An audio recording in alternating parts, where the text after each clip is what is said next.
It's now time for Trivia Tracks with yours truly, Price Robertson. This edition of Trivia Tracks is brought to you by Washita Valley Respiratory Care, where you can breathe a little easier, and Beth Smith at Edward Jones. Edward Jones, making sense of investing, member SIPC. For 20 years, this beloved TV star laid down the law as Dodge City's Marshal Matt Dillon on Gunsmoke.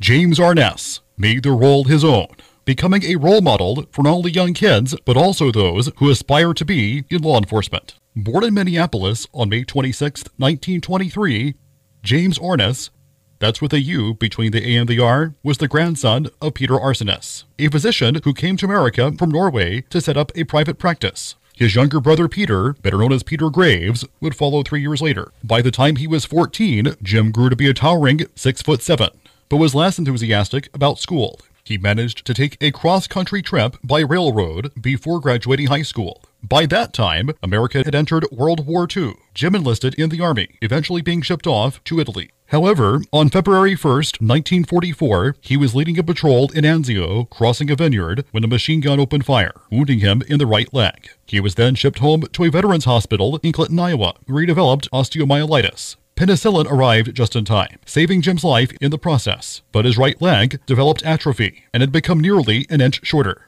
Though his spine was troubled, he worked hard in rehabilitation. He briefly dabbled into radio announcing before heading off for Hollywood in 1946. He soon landed his first film role as one of the Holstrom brothers in The Farmer's Daughter, starring Loretta Young. In 1948, he married an aspiring actress named Virginia Chapman, who happened to share a house with him. They had 3 children, including one from Virginia's previous marriage. More roles followed, including the title character in The Thing from Another World. He also altered his surname from Arness to Arness. It wasn't long before John Wayne took him under his wing, giving him supporting roles in films such as Big Jim McLean, The Sea Chase, and Hondo. In 1955, CBS made plans to bring its popular radio series Gunsmoke to television. Although John Wayne was long rumored to have been considered for the leading role of Matt Dillon, played by William Conrad, on the radio, that was far from reality. It was Wayne who recommended his protege Arness for the part, though Jim didn't want it at first. Gunsmoke was an immediate hit, transforming Arness into a major TV star. For 4 years, it was TV's #1 show. Even with the show's success, Arness's marriage to Virginia was faltering, resulting in their divorce in 1958. In 1967, Gunsmoke was targeted for cancellation due to declining ratings, but CBS founder William Paley, a big fan of the show, saved it, moving it from Saturdays to Mondays. In 1972, James Arness had portrayed Matt Dillon on TV for almost 18 years, so the U.S. Marshal Service decided to make him an honorary marshal. By 1975, Gunsmoke, having survived a near cancellation and the rural purge in network television, was showing its age. CBS elected not to renew it for a 21st season.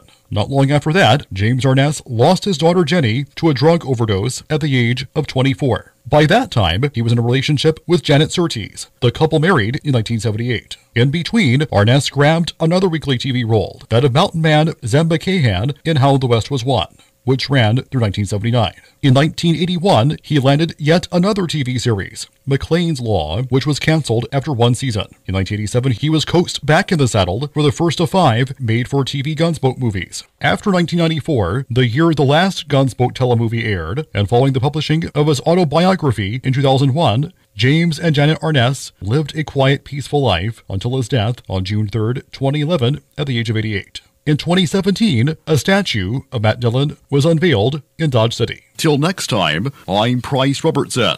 Amazed by today's trivia? Then join me every Monday through Friday morning for Trivia Tracks on Fox Sports Camden 97.1.